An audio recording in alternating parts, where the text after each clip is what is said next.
नमस्कार विद्यार्थी मित्रों, तपोवन विद्यालय बनागा डिस्टन्स लर्निंग में आपનું હાર્દિક સ્વાગત છે। વિદ્યાર્થી મિત્રો, આપને ખાસ સૂચન છે, અહીંયા જે નોંધ કરવામાં આવે તે તમારે નોટબુકની અંદર કરવાની રહેશે, જેથી કરીને તેનું પુનરાવર્તન અને દ્રઢીકરણ કરી શકો। ધોરણ 9 વિષય ગણિત પ્રકરણ નંબર 9 સમાંતર બાજુ ચતુષ્કોણ અને ત્રિકોણના ક્ષેત્રફળ। વિદ્યાર્થી મિત્રો, આપણે क्षेत्रफळની અંદર समांतर बाजू चतुष्कोणના क्षेत्रफळ અને ત્રિકોણના क्षेत्रफळનું સૂત્ર જોયું હતું લાસ્ટ લેક્ચરની અંદર, પરંતુ જે આકાર છે એના ક્ષેત્રફળ છે એના સૂત્રો આપણે એક વખત રિપીટ કરી દઈએ, જેથી કરીને તમારી એક્ઝામ્પલની અંદર સરળતાથી તમે એને ગણી શકો। તો બધા જ જે સૂત્રો છે ક્ષેત્રફળના એ અહીંયા હું તમને એક વખત સમજાવી દઉં છું। તો એની અંદર આપણે સૌથી પહેલા જુદા જુદા આકાર લઈએ તો એની અંદર ચોરસ લઈએ, ચોરસનું ક્ષેત્રફળ। ચોરસનું ક્ષેત્રફળ શું થાય? તો ચોરસ તો આપણે બધા એનું સૂત્ર તો આવડે, કારણ કે આપણે એ ધોરણ 5 થી ભણતા આવ્યો છે। ચોરસ છે એનું ક્ષેત્રફળ શોધવું હોય તો લંબાઈ બધી બાજુ લંબાઈ હોય, લંબાઈ કેવી હોય? સરખી હોય, એટલે કે ચોરસનું ક્ષેત્રફળ શું થવાનું? લંબાઈ ગુણ્યા લંબાઈ અથવા તો લંબાઈનો વર્ગ, બરાબર છે। તમે બે રીતે સૂત્રો લખી શકો છો। ત્યારબાદ બીજા નંબરમાં આવશે લંબચોરસનું ક્ષેત્રફળ।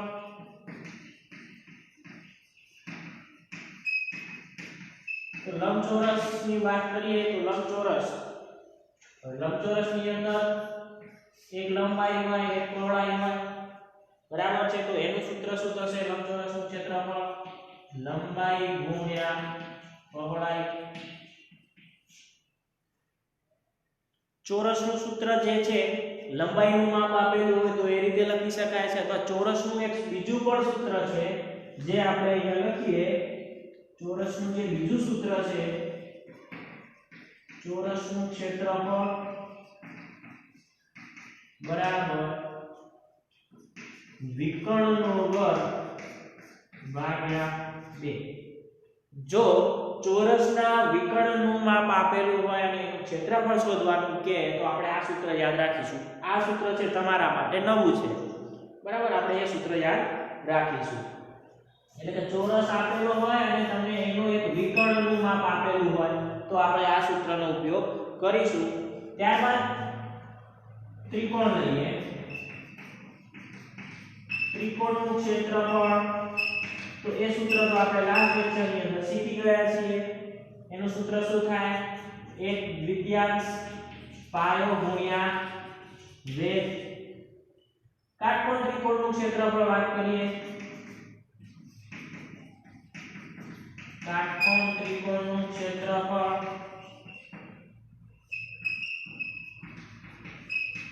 ત્રિકોણનું ક્ષેત્રફળ એ જ થવાનું 1/2 પાયો ગુણ્યા 2, બરાબર છે। અહીંયા આકૃતિ દ્વારા તમને સમજાવું। ધારો કે ત્રિકોણ છે, આ એનો પાયો થવાનો અને સામે ઉપરના કોઈ એક બિંદુમાંથી સામેની બાજુને લંબ હોય એને ભેદ કહેવાય, બરાબર, આપણે શીખી ગયા છીએ આ ભેદ, આ પાયો। એ જ રીતે કાટકોણ ત્રિકોણ જો દોરીએ, કાટકોણ ત્રિકોણની અંદર એક ખૂણો 90 અંશનો હોય, જેની અંદર નીચેની બાજુ છે એનો પાયો અને આ થશે એનો વેગ। કાટકોણ ત્રિકોણ આવી ગયો, ત્રિકોણનું ક્ષેત્રફળ મળી ગયું। હવે આપણે સમાંતર બાજુ ચતુષ્કોણની વાત કરીએ।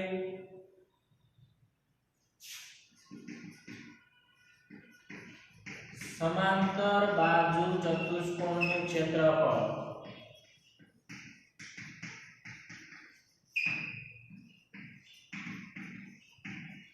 તો એનું ક્ષેત્રફળ શું થવાનું? તો આપણે એની વ્યાખ્યા પણ જોઈ હતી કે સમાંતર બાજુ ચતુષ્કોણનો પાયો અને પાયાને અનુરૂપ વેગ, બરાબર છે, એનો વેગ અને આ એનો પાયો, બંનેના ગુણાકારને શું કહે છે? સમાંતર બાજુ ચતુષ્કોણનું ક્ષેત્રફળ। એનું સૂત્ર છે પાયો ગુણ્યા વેગ। ત્યારબાદ આવશે સમબાજુ ચતુષ્કોણનું ક્ષેત્રફળ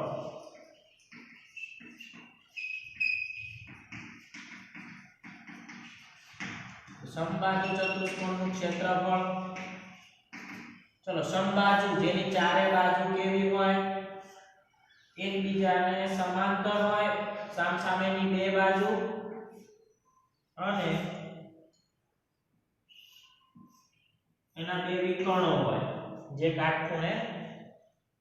કાટખૂણે દુભાગે હવે આની અંદર સમબાજુ ચતુષ્કોણનું ક્ષેત્રફળ છે એનું સૂત્ર શું છે તો કે એક દ્વિતીયાંશ ગુણ્યા બે વિકર્ણોનો ગુણાકાર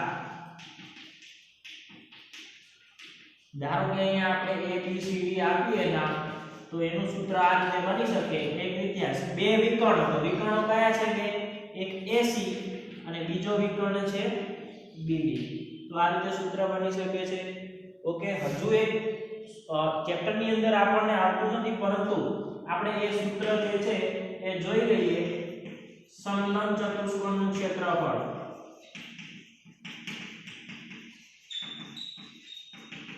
તો સમલંબ ચતુષ્કોણનું ક્ષેત્રફળ શું થાય તો સમલંબ ચતુષ્કોણનો આકાર આપણને યાદ હોવો જોઈએ જે આ પ્રમાણેનો આકાર હોય એની અંદર સમલંબ ચતુષ્કોણ કોને કહેવાય તો કે સામસામેની બાજુની એક જ જોડ સમાંતર હોય અને બાકીની જે બે બાજુ છે એ સમાંતર ન હોય તો એવી જે બંધ આકૃતિ છે એને સમલંબ ચતુષ્કોણ કહે છે આ બે છે એ સમાંતર બાજુ છે ઓકે એમાંથી આ પહેલી બાજુ એટલે A નામ આપીએ આ બીજી બાજુ એને B નામ આપીએ અને બે સમાંતર બાજુ વચ્ચેનું અંતર છે એટલે કે m ની આ છે એ ઊંચાઈ કહેવાય તો આ રીતે એ સમલંબ ચતુષ્કોણ હોય છે એનું સૂત્ર છે 1/2 h કૌંસમાં a plus b 1/2 સમલંબ ચતુષ્કોણની ઊંચાઈ ગુણ્યા બે સમાંતર બાજુઓનો સરવાળો એટલે આપણે આ રીતે યાદ રાખીશું 1/2 h કૌંસમાં a plus b તો આટલા સૂત્ર આપણને યાદ હોવા જોઈએ તો આપણે કોઈ પણ એક્ઝામ્પલ અહીંયા આ ચેપ્ટરનો ગણી શકીશું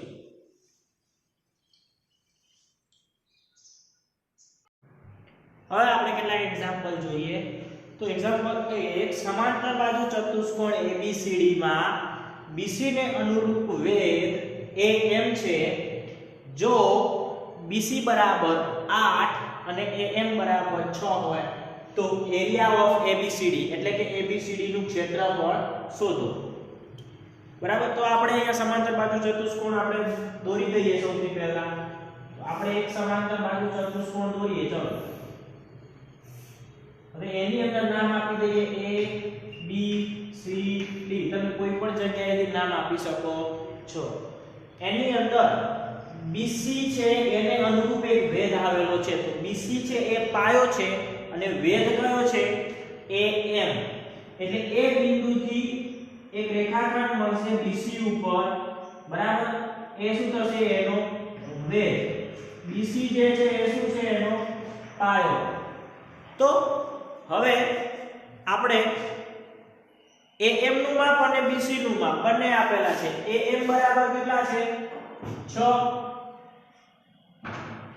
AM નું માપ અહીંયા જે આપણને છેદ બિંદુ છે એનું નામ આપી દઈએ M તો AM એ વેધ છે અને એનું માપ કેટલું આપેલું છે 6 સેન્ટીમીટર અને અહીંયા પાયો BC છે એનું માપ કેટલું આપેલું છે 8 સેન્ટીમીટર આ જે BC છે એ પાયો છે ઓકે તો આ બંનેનું માપ આપણને મળી ગયું ક્ષેત્રફળ કોનું શોધવાનું છે આકાર સમાંતર બાજુ ચતુષ્કોણ છે તો સમાંતર બાજુ ચતુષ્કોણ ABCD નું ક્ષેત્રફળ શોધવાનું છે તો એનું સૂત્ર આપણને યાદ હોવું જોઈએ તો અહીંયા આપણને લખીએ કે સમાંતર બાજુ ચતુષ્કોણ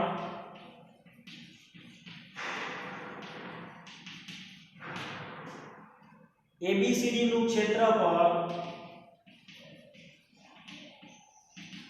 પાયો ગુણ્યા વેધ આ રીતે ન લખવું હોય તમારે શોર્ટમાં લખવું હોય તો લખી શકો છો ધારો કે એરિયા ઓફ ABCD બરાબર પાયો ગુણ્યા વેધ ચલો પાયો કયો છે તો એનો પાયો આપેલો છે BC વેધ કયો આપેલો છે AM હવે એની અંદર કિંમતો મૂકો એરિયા ઓફ ABCD બરાબર BC ની કિંમત કેટલી 8, વેધની કિંમત કેટલી 6, તો એરિયા ઓફ ABCD બરાબર 8 6 48, બંનેના માપ સેન્ટીમીટરમાં છે, તો ક્ષેત્રફળ માટે શું લખીએ છીએ આપણે, તો ક્ષેત્રફળનો એકમ મળે ચોરસ સેન્ટીમીટર અથવા સેન્ટીમીટર સ્ક્વેર. આ બંને એકમ જે છે એ ક્ષેત્રફળના છે, બંનેમાંથી તમે એક લખી શકો છો. અહીંયા આપણે સેન્ટીમીટર સ્ક્વેરનો ઉપયોગ કરીશું, સેન્ટીમીટરનો વર્ગ. આ આપણને મળી ગયું સમાંતર બાજુ ચતુષ્કોણનું ક્ષેત્રફળ.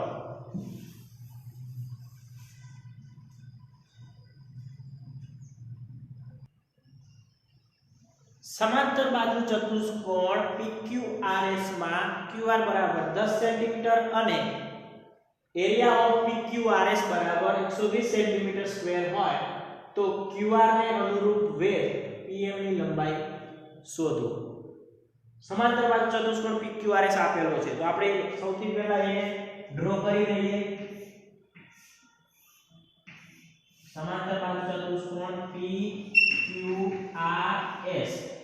હવે એની અંદર QR નું માપ આપેલું છે આપણને 10. હવે QR એ શું છે, એનો પાયો છે. એની અંદર એરિયા ઓફ PQRS, તો QR નું માપ બરાબર 10 centimetre, area of PQRS 120 centimetre square, એટલે કે PQRS નું ક્ષેત્રફળ આપેલું છે અને પાયાનું માપ આપેલું છે. શોધવાનું શું છે, વેધ. વેધ કયો, PM. એની લંબાઈ જે છે આપણે શું કરવાની, શોધવાની છે. એક્ઝામ્પલ ની અંદર માત્ર સૂત્રનો ઉપયોગ કરવાનો છે, એક્ઝામ્પલ હાર્ડ છે નહીં. એટલે આપણે અહીંયા વેધ PM ની લંબાઈ આપણે શું કરવાની છે, શોધવાની છે. તો હવે આપણે સૂત્ર લખીએ. સૂત્ર શું હતું, સમાંતર બાજુ ચતુષ્કોણ PQRS નું ક્ષેત્રફળ પાયો ગુણ્યા વેધ. એટલે આને આપણે આ રીતે લખી શકીએ, એરિયા ઓફ PQRS બરાબર પાયો. પાયો કયો, QR. વેધ. વેધ કયો, PM. ચલો કિંમતો મૂકી દો. એરિયા ઓફ PQRS ની કિંમત 120, QR ની કિંમત QR 10 અને PM શોધવાની છે. PM શોધવો છે, 10 એના ગુણાકારમાં છે, તો 10 ક્યાં જવાના, 120 ના ક્યાં જવાના, છેદમાં જવાના. અહીંયા શું વધશે, PM. ચલો 1 કાઢી નાખો, 12 ભાગ્યા 1 એટલે કેટલા મળે, 12. એટલે PM ની જે લંબાઈ છે એ મળશે 12 સેન્ટીમીટર. ક્ષેત્રફળ હંમેશા સેન્ટીમીટર સ્ક્વેર હોય, વેધની લંબાઈ પાયાની લંબાઈ છે એ માત્ર સેન્ટીમીટરમાં હોય છે. આપણે ધ્યાન રાખીશું. કેવી રીતે, તો અહીંયા તમે લખી શકો છો 120 સેન્ટીમીટર સ્ક્વેર છે. આ માત્ર સમજ માટે છે, પરીક્ષાની અંદર આપણે આ રીતે નથી લખવાનું. 10 સેન્ટીમીટર. હવે 10 સેન્ટીમીટર, અહીંયા સેન્ટીમીટર સ્ક્વેર છે, નીચે સેન્ટીમીટર આવે છે. સેન્ટીમીટર સેન્ટીમીટરનો વર્ગ એટલે બે વખત છે, એક વખત કેન્સલ થઈ ગયો, તો અહીંયા કેટલા મળે, 12 સેન્ટીમીટર. બરાબર. તો આ રીતે આપણે સેન્ટીમીટર એકમ મળે છે, પણ આપણે એને અહીંયા દર્શાવતા નથી. ત્યારબાદ બીજો એક્ઝામ્પલ, ત્રિકોણ PQR છે, એમાં કર્ણ આપેલો છે. એટલે આ ત્રિકોણનો પ્રકાર કેવો હશે, સૌથી પહેલા તો એ આપણને ખ્યાલ હોવો જોઈએ. કર્ણ કોની અંદર હોય, તો કે કાટકોણ ત્રિકોણની અંદર કર્ણ આવે છે. તો આપણે કાટકોણ ત્રિકોણ દોરીએ. હવે ત્રિકોણ કયો છે, PQR, એમાં કર્ણ કયો છે, PR. તો કર્ણનું નામ આપણે આપી દઈએ PR. આ કર્ણ છે, તો અહીંયા કયો આવવાનો, Q. હવે એની અંદર માપ આપેલા છે, PR નું માપ આપણને 12 આપેલું છે અને એનો વેધ QM આપેલો છે. વેધ QM એટલે કે Q બિંદુમાંથી આપણે પસાર કરવાનો, તો એની સામેની બાજુ ઉપર એ કેવો હોય, લંબ હોય. તો આ એનો વેધ છે અને એનું નામ આપણે આપી દઈએ M. એટલે PR નું માપ આપેલું છે 12, વેધ નું માપ આપેલું છે આપણને 6. તો એરિયા ઓફ PQR શોધો. તો આપણે આ માહિતી લખવી હોય તો અહીંયા આપણે લખી દઈએ, કર્ણ PR બરાબર 12 સેન્ટીમીટર, વેધ QM બરાબર 6 સેન્ટીમીટર. શોધવાનું શું છે એરિયા ઓફ PQR એટલે કે ત્રિકોણનું ક્ષેત્રફળ આપણે શોધવાનું છે તો કાટકોણ ત્રિકોણ છે તો કાટકોણ ત્રિકોણનું ક્ષેત્રફળ સૂત્ર લખીએ કાટકોણ ત્રિકોણનું ક્ષેત્રફળ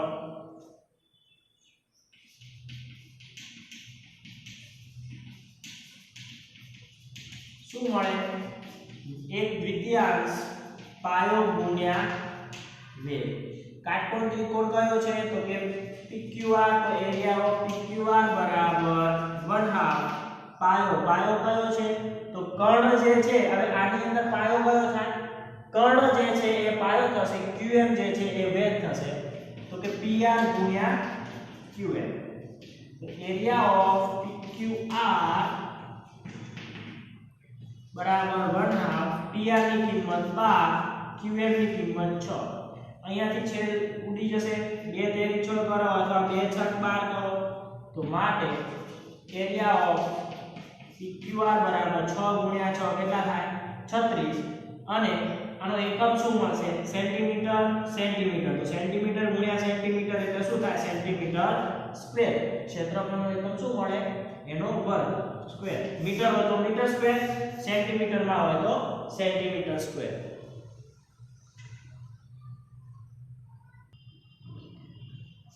નેક્સ્ટ એક્ઝામ્પલ ABCD સમબાજુ ચતુષ્કોણ છે જો વિકર્ણ AC બરાબર 6 સેન્ટીમીટર અને વિકર્ણ BD બરાબર 9 સેન્ટીમીટર હોય તો એરિયા ઓફ ABCD બરાબર ખાલી જગ્યા સેન્ટીમીટર સ્ક્વેર એક્ઝામ્પલ કરતા પહેલા આપણે એક્ઝામ્પલની અંદર આકાર કયો આપેલો છે એ ખાસ આપણે જોઈ લેવાનું રહેશે તો અહીંયા જે ABCD સમબાજુ ચતુષ્કોણ છે એટલે કે આ ચતુષ્કોણ સમબાજુ આપેલો છે આપણે સમબાજુ ચતુષ્કોણની આકૃતિ દોરી દઈએ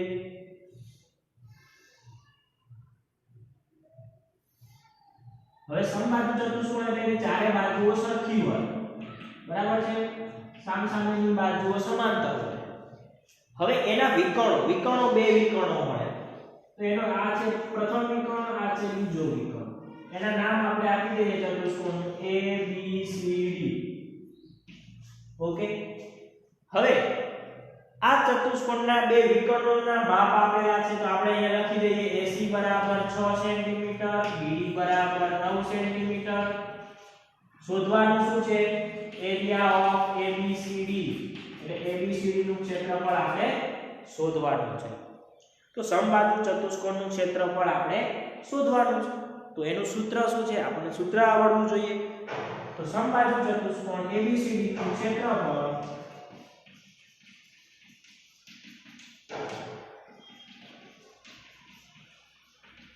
શું થાય સૂત્ર આપણે હમણાં શીખી ગયા તો એનું સૂત્ર થાય 1/2 બે વિકર્ણોનો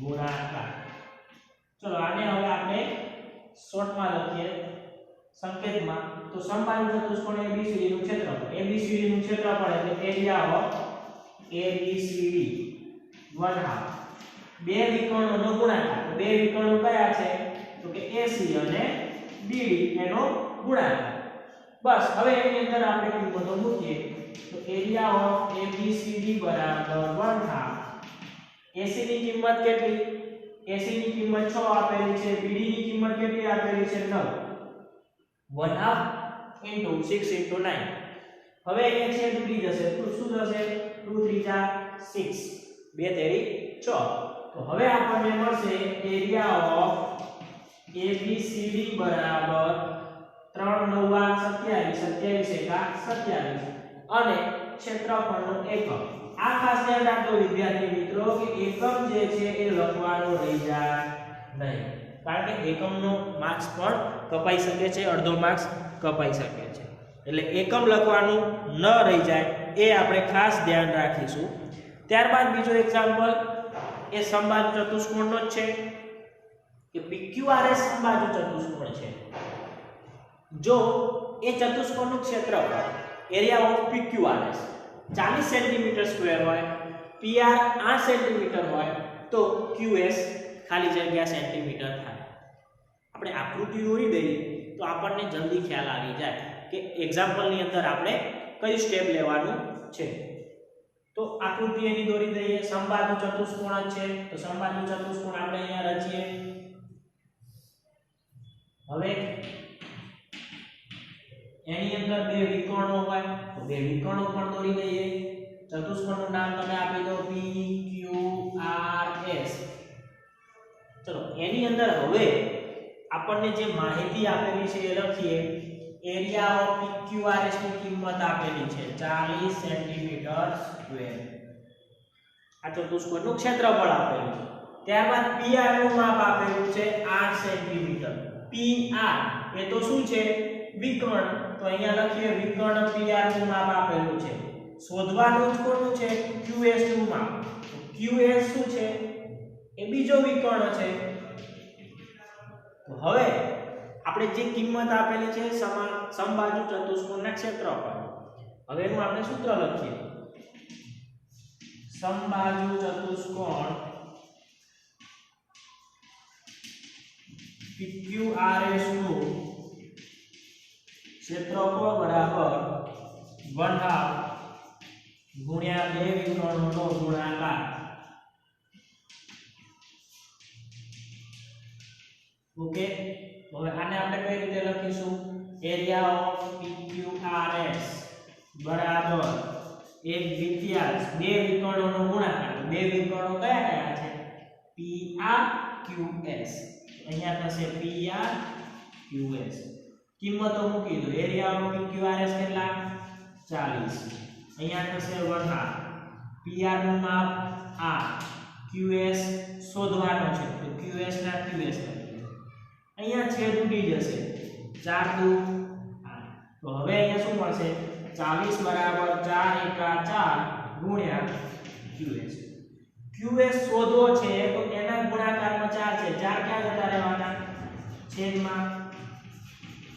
ચલો 40 ભાગ્યા 4 કેટલા થાય? 10 ચોક 40. માટે QS બરાબર શું મળે? 10 સેન્ટીમીટર. તો આ થશે આપણો જવાબ.